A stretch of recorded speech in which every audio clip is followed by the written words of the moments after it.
ಎಲ್ಲಿದೆಯೋ ನ್ಯಾಯ ಅಣ್ಣ, ಎಲ್ಲಿದೆಯೋ ನ್ಯಾಯ. ನೀವೇ ನೋಡಿ ಫ್ರೆಂಡ್ಸ್, ಇಂತಹ ಮಾತು ಸ್ವರೂಪವಾದ ಶುಶ್ರೂಷಕಿಯರಿಗೆ ಎಲ್ಲಿದೆ ನ್ಯಾಯ?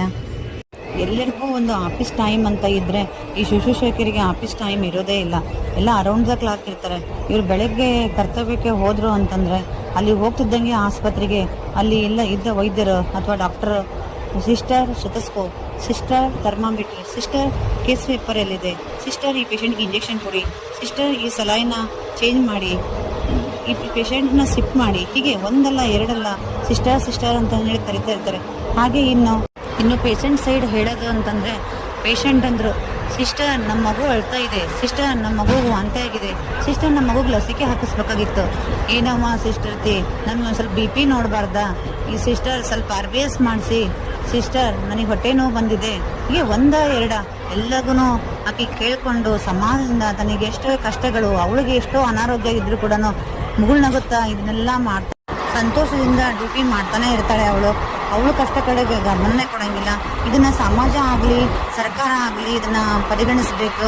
ಇವಳೇನು ದುರ್ಗಾದೇವಿನ, ಇವಳಿಗೇನು 10 ಕೈಗಳಿದಾವ, ಇವಳೆಲ್ಲ ಇಷ್ಟು ಕೆಲಸ ಮಾಡೋಕ್ಕೆ, ಆದರೂ ಮಾಡ್ತಾ ಇದ್ದಲ್ಲ 2 ಕೈ ಇರೋ ಈ ಶುಶ್ರೂಷಕಿ ಮಾತೆ ಸರಿ, ಇವ್ರಿಗಾದ್ರೂ ಏನಾದರೂ ಒಂದು ನ್ಯಾಯ ಕೊಡಬೇಕು ಅಂತಂದೇಳಿ ಈ ಸರ್ಕಾರ ಗಮನಿಸಬಾರ್ದ?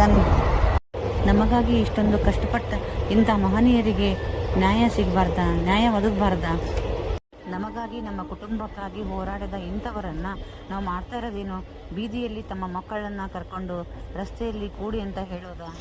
ಸೇರದೆ ಮುಡಿಯನು ಸೇರದೆ ಮಡಿ ಮಡಿ ಮಲ್ಲಿಗೆ ಮಸಣವ ಸೇರಿದೆ ಕನಿಕರವಿಲ್ಲದ ಕಟುಕರ ಗಾಳಿಗೆ ಕನಸಿನ ತೋಟವೇ